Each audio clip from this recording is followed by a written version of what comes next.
Today we're talking about tenants and buying a property with a tenant in it. And selling a property with a tenant in it. So if you own your property and you are currently renting it, you're a landlord, and you're in the city of Portland or the state of Oregon, there are some very strict rules that you need to know about. So number one, you cannot kick your tenant out. Doesn't matter if their lease is up, doesn't matter if you want to sell it, none of that matters. You have to sell it with the tenant in the property, and you can only give the tenant notice if the buyer of the property is going to occupy the property. So if it's an investor, that's great. Investor is going to inherit a tenant already occupying the property.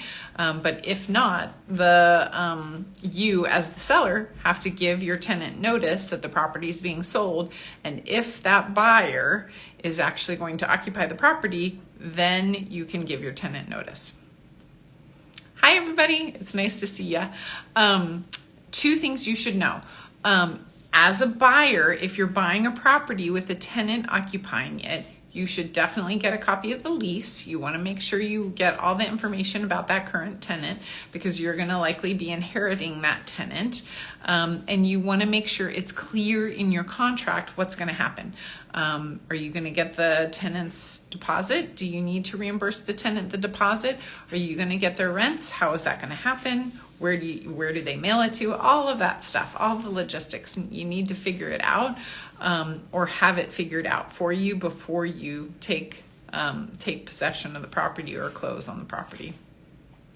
Of course, it's always fun trying to work all this stuff out, so you definitely need somebody in your corner. So reach out. I'd love to help. I hope you're all enjoying this cool weather, and we will be talking soon. You take care. Bye-bye.